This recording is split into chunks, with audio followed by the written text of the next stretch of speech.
Beaucoup de jeunes Ivoiriens ne croient pas au succès par le travail. On se dit que quand on n'est pas né dans le bon quartier ou quand on n'est pas le fils d'eux, on n'a pratiquement aucune chance d'atteindre les sommets. Et ça, c'est vraiment un vrai frein en fait pour notre industrie. J'ai 41 ans aujourd'hui, mais j'ai tenu mon premier plateau de service quand j'en avais 14, donc il y a 27 ans. Après, j'ai commencé à travailler à temps plein dans la restauration à 20 ans, donc ça fait quand même, c'était toute ma vie en fait. 2004, ça s'est plus ou moins mal passé au niveau de ma carrière. J'ai rencontré ma partenaire Christelle et on a ouvert un restaurant. On l'a fermé 5 ans plus tard à cause de la récession aux États-Unis. Après, on est rentré, on en a ouvert un, après un autre, on en a fermé, on en a réouvert. Après, plus grande satisfaction, naturellement, le prix d'excellence qu'on a en 2017. Être reconnu par l'État comme meilleur jeune chef d'entreprise, ça, c'était un gros kiff. Il faut avoir une vision. Il faut savoir un petit peu où on veut aller. Parce que sinon, on fait des coups. On se laisse guider, il y a une opportunité ici, on saute là. Vous savez, que ce soit le cordonnier, le maçon, le vendeur, dès lors qu'il est passionné par ce qu'il fait, il développe naturellement une expertise dans son domaine. Nous avons tous un domaine qui nous passionne et je pense que pour pouvoir réussir dans l'entrepreneuriat, il faut déjà aimer ce qu'on fait. Une fois qu'on a la vision, on développe une expertise dans son domaine.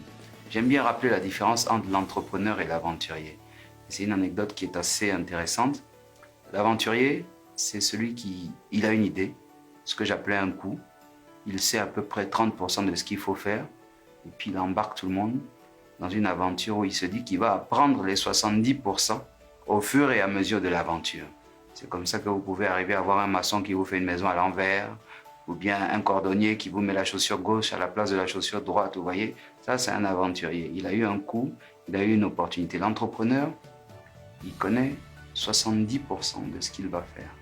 Les 30%, il va l'apprendre au fur et à mesure de ses erreurs.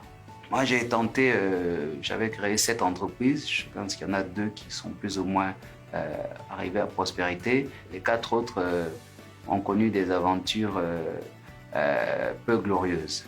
Pourquoi? Parce que justement, j'avais eu un réflexe d'aventurier. J'ai essayé des taxis. Je ne suis pas mécanicien, je ne suis pas chauffeur de taxi.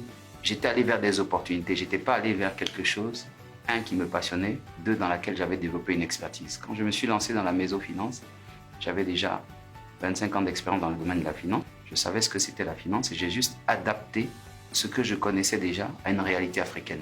C'est ça qui a permis d'être successful parce qu'il y a des erreurs qu'on n'a pas faites. Souvent, on peut le faire au bout de 5 ans, d'une année et même sans expérience. Mais à condition d'être passionné de ce qu'on fait, on arrive à développer aujourd'hui ce qu'on appelle un master de la vie. C'est pas qu'à l'école qu'on le développe aussi en apprenant parce qu'on est passionné de ce qu'on fait. Notre parcours a commencé il y a 21 ans. Nous avons commencé avec une plateforme qui s'appelle Abidjan.net et au fur et à mesure que nous avons avancé dans le développement de l'entreprise, nous nous sommes rapidement rendus compte en fait, pour créer une entreprise, déjà il faut avoir une idée. Tout le monde parle d'avoir beaucoup d'argent pour démarrer une entreprise. Non, pas forcément. Lorsqu'on a une bonne idée, l'argent viendra après. Nous avons démarré avec 100 000 francs CFA qui nous a permis d'acheter le nom de domaine. Tout le reste, ça a été nos compétences, notre sérieux, notre dévouement. C'est tout ce qu'il a fallu pour après commencer à avoir des clients en face qui respectent votre produit, qui aiment votre produit, qui aiment votre esprit et après qui sont prêts en fait à vous payer pour le service que vous leur rendez.